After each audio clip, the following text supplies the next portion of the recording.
नमस्कार दोस्तों, मैं Abhishek Yadav Swaralaya music class channel में आपका तहे दिल से स्वागत करता हूँ। अभी UGC NET music exam, MP TET music exam और बीपीएससी और यूपीटीजीटी और जितनी भी ऑल ओवर इंडिया एग्ज़ाम है म्यूज़िक की, चाहे वो आरपीएससी हो चाहे वो एमपीपीएससी हो, सभी की स्वरालय म्यूज़िक क्लास चैनल द्वारा थ्योरी क्लासेस चलाई जा रही हैं। जिस श्रृंखला में आज आपकी थ्योरी क्लास नंबर 9 है।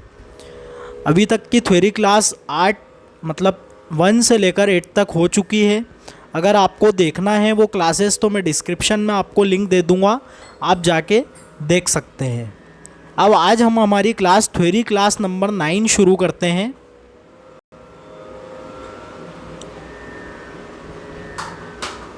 देखिए, सबसे पहले तो मैं स्वागत करता हूं आपका स्वरालय म्यूज़िक क्लास चैनल में। और आज का जो आपका टॉपिक है वो है भारत रत्न उस्ताद बिस्मिल्लाह खां साहब की बायोग्राफ़ी। आज पूरा बिस्मिल्लाह खां साहब की बायोग्राफ़ी के बारे में पढ़ेंगे हम। जैसा कि मैंने आपको फर्स्ट थ्योरी क्लास जो मेरी हुई थी उसमें मैंने यूजीसी नेट प्रिपरेशन के बारे में आपको बताया था और उसके बाद कट पयादी योजना मैंने पढ़ाया था। तो उसमें मैंने आपको भारत रत्न कलाकारों के बारे में भी थोड़ा बताया था और कहा था कि इसके ऊपर भी क्लासेस होंगी। तो ये आपके आज भारत रत्न उस्ताद बिस्मिल्लाह खां साहब को लिया है। अब सारे एक साथ हम 6 कुल मैंने बताए थे आपको भारत रत्न जिनको मिला है, तो हम सारे कलाकारों को तो एक साथ नहीं ले सकते क्योंकि वीडियो काफ़ी लंबा हो जाएगा और थ्योरी भी काफ़ी हो जाएगी उसमें, इसलिए एक एक करके ही उसको बताया जा सकता है। तो अभी आज आपकी थ्योरी क्लास नंबर 9 है। इसके बाद जो थ्योरी क्लास नंबर 10 होगी वो राग के ऊपर होगी और थोड़े बहुत मैं उसमें तालों के बारे में आपको बताऊंगा, क्योंकि अभी राग ताल पे कोई भी थ्योरी क्लास अभी नहीं आई है। तो मेरा सोचना ये है कि वो आपकी हो जाए, क्योंकि यूजीसी नेट जो आपकी म्यूज़िक एग्ज़ाम है वो काफ़ी पास आ चुकी है। 13 से 22 उसकी डेट दे रखी है। अब देखना ये है कि एडमिट कार्ड कब आता है आपका और आपका क्या बोलते सिटी इंटीमेशन कब आता है, ये देखना है। फिर उसके हिसाब से हम तैयारी हमारी चालू रखेंगे। और इसके बाद थ्योरी क्लास नंबर 10 होने के बाद फिर मैं आपके एमसीक्यू कराऊंगा। एमसीक्यू पे आप ध्यान दीजिएगा, क्योंकि अभी थ्योरी क्लास 10 तक जो मैंने करवाया है उसमें से भी एमसीक्यू मैं दे सकता हूँ और कुछ अलग लेवल के एमसीक्यू भी मैं आपको प्रोवाइड कर सकता हूँ, तो वो आप देखिएगा। अगर आप मेरे टेलीग्राम चैनल से नहीं जुड़े हैं तो उससे जुड़ जाइए, वहाँ मैं डेली आपके 5 एमसीक्यू कराता हूँ। इसके अलावा मैंने आपका एक टेस्ट लॉन्च करा था जिसकी मैंने प्राइस रखी थी 101 रुपीज़। मैंने आपको बताया भी था उस टेस्ट के बारे में। तो अगर वो वीडियो आपने नहीं देखी है तो उसका डिटेल में अगर आप जानना चाहते हैं तो वो आप वहाँ पे जाके डिस्क्रिप्शन में मैं आपको लिंक प्रोवाइड कर दूँगा, वहाँ पे आप जाके देख सकते हैं। इसके अलावा मैं आपको ये बताना चाहूँगा कि जो टेस्ट की प्राइस रखी गई थी 101 रुपीज़, अब उसको ऑफ़र मैंने कर दिया है आप लोगों के लिए। आप यूजीसी नेट म्यूज़िक एग्ज़ाम तक अगर उसको ख़रीदते हैं तो आपको वो मात्र 75 रुपीज़ में पड़ेगा। उसमें आपका पूरा टेस्ट जो है 120 क्वेश्चंस आएंगे, जो कि मैंने चुन चुन के काफ़ी मेहनत करके आप लोगों के लिए बनाए हैं। तो आप चाहें तो उसको ख़रीद सकते हैं। अब आगे की मैं बात करता हूँ कि हमारी जो क्लास है हम वो शुरू करते हैं। हमारा जो टॉपिक है वो है बिस्मिल्लाह खां साहब की हम बात कर रहे हैं। तो देखिए, सबसे पहले हम इनकी जीवनी के बारे में बात करेंगे, यानी पूरी बायोग्राफी हम इनकी पढ़ेंगे। उसमें हम इनके अवार्ड और इनका संगीत में क्या योगदान रहा है बिस्मिल्लाह खां साहब का, वो सब हम इसमें पढ़ेंगे। उस्ताद बिस्मिल्लाह खां का जन्म 21 मार्च 1916 को बिहार के भोजपुर ज़िले के डुमराव गांव में हुआ था। ठीक है, तो सबसे पहले तो आपको इनका जन्म पता होना चाहिए कि 1916 ईस्वी में इनका जन्म हुआ था।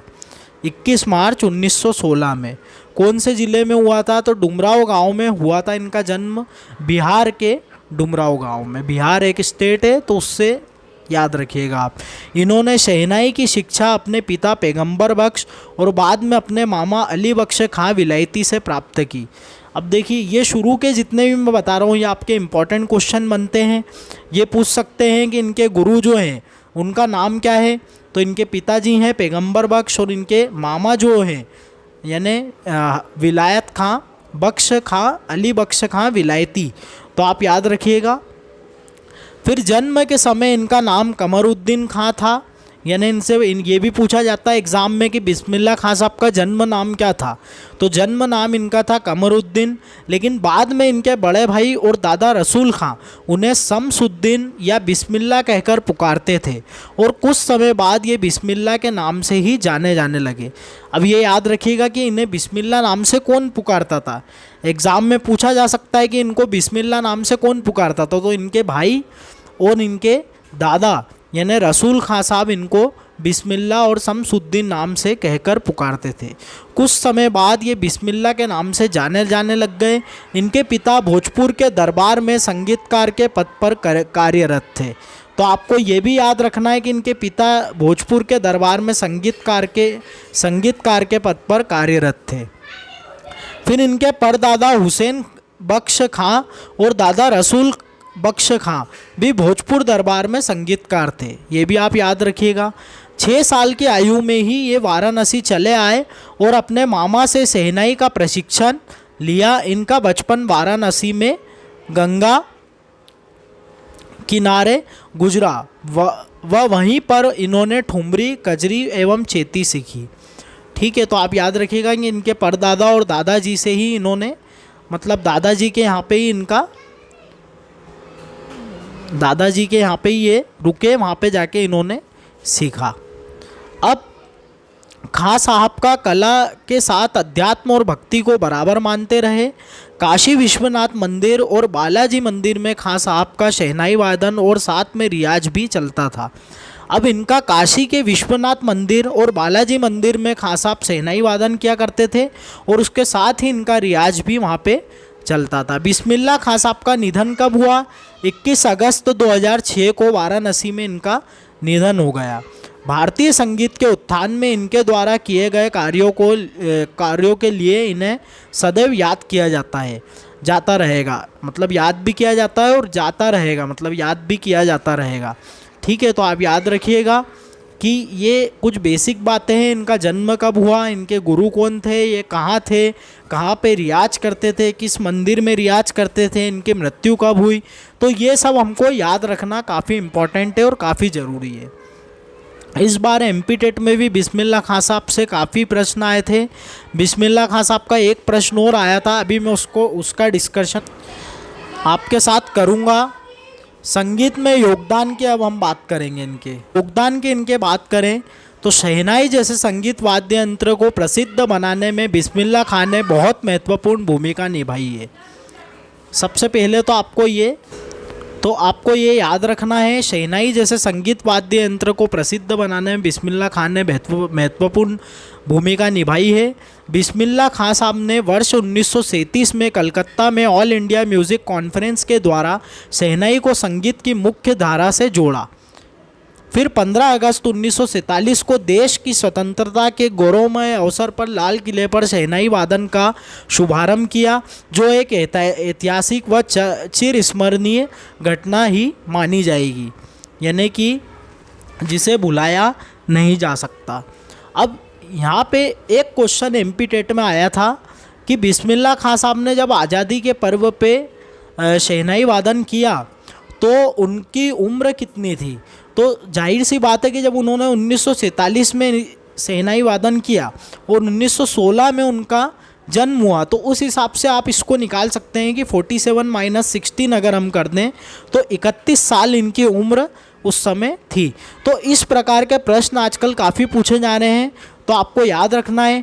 इसके साथ ही 26 जनवरी 1950 को भी इन्होंने भारतीय गणतंत्र दिवस, अब ये इम्पॉर्टेंट बात है कि इन्होंने स्वतंत्रता दिवस पे भी परफॉर्मेंस दिए और गणतंत्र दिवस पे 1950 में परफॉर्मेंस दिए। तो एग्ज़ाम में अगली बार ये भी पूछा जा सकता है कि मतलब गणतंत्र दिवस के टाइम पे इनकी उम्र क्या थी, तो ये भी आप याद रखिएगा। फिर लाल किले के दीवाने आम में अपनी शहनाई वादन का प्रदर्शन किया। अब गणतंत्र दिवस पे कहाँ पे करा था इन्होंने परफॉर्मेंस, तो लाल किले के दीवाने आम में, ये भी आप याद रखिएगा। इनकी प्रस्तुति उस समय भारतीय आज़ादी का मुख्य भाग बन चुकी थी। हर वर्ष 15 अगस्त को इनकी एक प्रस्तुति का दूरदर्शन पर पुनः प्रसारण भी किया जाता था। अब इनका जो इन्होंने 15 अगस्त 1947 में जो इन्होंने परफॉर्मेंस दी थी, उसका हर बार इनका इतनी विस्मरणीय थी वो कि इतनी मतलब इतनी यादगार थी कि उसका हर बार हर 15 अगस्त के दिन पर पुनः प्रसारण हमको दूरदर्शन पर देखने को मिलता है। यह गौरव की बात है कि इस्लामिक रिपब्लिक ऑफ ईरान में तलारे रहमान नाम से किए जाने वाले सभागृह का वर्ष 1992 को उस्ताद बिस्मिल्लाह खां सभागृह के रूप में नामकरण हुआ। अब देखिए, ईरान जो है, ईरान में जो इस्लामिक रिपब्लिक ऑफ ईरान में तलारे रहमान यानी तलारे रहमान नाम से जो सभागृह था, उसका 1992 में उस्ताद बिस्मिल्लाह खां सभागृह नामकरण हुआ। यानी इतने विख्यात ये कलाकार थे कि उनके नाम से ही सभागृह का नाम रख दिया गया और बाद में इसको तलारे मौसीक उस्ताद बिस्मिल्लाह खां कहलाने लगा ये सभागृह। और एक बात और, इसी वर्ष इनको तलारे मौसीकी की उपाधि भी दी गई थी ईरान सरकार के द्वारा। फिर वर्ष 1966 में एडिनबरा महोत्सव में शहनाई वादन की प्रस्तुति दी। इसके बाद कई देशों में इनके शहनाई वादन के कार्यक्रम हुए, जिसमें अफ़गानिस्तान, ईरान, इराक, कनाडा, पश्चिम अफ्रीका, अमेरिका, सोवियत, रूस, जापान, हांगकांग और दुनिया के सभी बड़े शहरों में प्रदर्शन कर वहाँ के श्रोताओं को मंत्रमुग्ध किया। तो ये आप याद रखिएगा। बिस्मिल्लाह खां साहब का फिल्मों से गहरा संबंध था। इन्होंने सत्यजीत राय की फिल्म जल सागर में भी काम किया। भारतीय संगीत के कई बड़े आर्टिस्ट थे जिन्होंने इस फिल्म में काम किया है। तो आप याद रखिएगा कि जल सागर में बिस्मिल्लाह खां साहब ने भी काम किया। और वर्ष 1959 में आई फिल्म गूंज उठी शहनाई में इन्होंने शहनाई वादन किया था। गूंज उठी शहनाई इनकी बायोग्राफी पे ही बनी फिल्म है, तो उस पर इन्होंने मतलब उसी फिल्म में इन्होंने शहनाई वादन भी किया था 1959 में। इसके अतिरिक्त इन्होंने अन्य फिल्मों में भी शहनाई वादन किया, जिसमें सनादी अपन्ना, मेस्ट्रो चॉइस और मेघ मल्हार आदि प्रमुख थे। खां साहब ने अपनी जुगलबंदी कार्यक्रम में विभिन्न कलाकारों के साथ भी कार्यक्रम पेश किए, जिनमें अब्दुल हलीम जफ़र खां साहब, वीजी जोग, एम राजम, आमिर खान, नैना देवी, सुब्रमण्यम आदि प्रमुख थे। गायन गिरजा देवी जी के साथ ठुमरी गायन में इन्होंने करा, संगत करी, संगत मतलब जुगलबंदी करी। अमजद अली खां साहब के संग सरोद में करी और एल सुब्रमण्यम के साथ वायलिन में करी। थोड़ा सा माफ़ी चाहूँगा मैं आपसे, जो ये थोड़ा बाहर से थोड़ा वॉइस आ रही है, ये दरअसल बच्चे खेल रहे हैं हमारे यहाँ पे, तो थोड़ा सा प्रॉब्लम हो रही है। चलिए, अब इसमें सम्मान की बात करें तो बिस्मिल्लाह खां को संगीत सेवा के लिए जो सम्मान मिला है वे निम्नलिखित है। अब कौन कौन से वर्ष में इन्होंने क्या क्या प्राप्त किया है अवार्ड, वो मैं आपको बताता हूँ। 1956 में इनको संगीत नाटक अकेडमी पुरस्कार मिला, 1961 में पद्मश्री सम्मान मिला, 1968 में पद्म भूषण मिला, 1980 में पद्म विभूषण मिला, 1994 में संगीत नाटक अकेडमी वापस में फेलोशिप मिली। उसके बाद तलारे मौसीकी सम्मान इनको मिला 1992 में और 2001 में भारत रत्न सम्मान से इनको सम्मानित किया गया। तो ये थे हमारे बिस्मिल्लाह खां साहब का बायोग्राफ़ी, जो कि काफ़ी इम्पॉर्टेंट है एग्ज़ाम के नज़रिए से। अब मैं आपको थोड़ा सा, मैंने जो टेस्ट का बताया वो मैं बताता हूँ कि उसकी प्राइस जो कर दी गई है 75 रुपीज़ कर दी गई है ओनली। तो आप अगर ख़रीदना चाहते हैं तो मुझसे कांटेक्ट कर सकते हैं, मैं डिस्क्रिप्शन में उसका लिंक आपको दे दूँगा। यह ऑफ़र नेट म्यूज़िक एग्ज़ाम के पहले तक रहेगा, तो काफ़ी इम्पॉर्टेंट ऑफ़र है जो कि आपके एग्ज़ाम के पॉइंट ऑफ व्यू से काफ़ी इम्पॉर्टेंट है। इसमें जो क्वेश्चन आपको मिलेंगे वो आपको दूसरी कहीं भी किसी भी क्लास में वो क्वेश्चंस आपको नहीं मिलेंगे, क्योंकि काफ़ी चुन के और काफ़ी इम्पॉर्टेंट क्वेश्चन मैं आपके लिए लेकर आया हूँ। तो अगर आप ख़रीदना चाहते हैं तो आप ख़रीद सकते हैं, यह आपका सिलेक्शन 100% करवाएगा। चलिए, तो आज का टॉपिक हमारा यहीं ख़त्म होता है। आपको धन्यवाद कहता हूँ मैं यहाँ पे कि आपने मेरी क्लास अटेंड करी और मुझ पर भरोसा करा कि मैं आपको अच्छे से अच्छा पढ़ाता हूँ और पढ़ाऊँगा। तो आपको अगर आगे भी मेरी क्लासेस और आपको मतलब देखनी है, सुननी है और समझनी है, या फिर आप मेरी क्लासेस को पसंद करते हैं और दिल से आवाज़ आए, तो मेरा चैनल लाइक, शेयर और सब्सक्राइब ज़रूर कीजिएगा। अगली क्लास आपकी राग पर आधारित होगी और ताल पर आधारित होगी। उसके बाद हम MCQ स्टार्ट करेंगे। चलिए, आज का वीडियो हम यहीं वाइंड अप करते हैं। Thank you so much. जय श्री राम।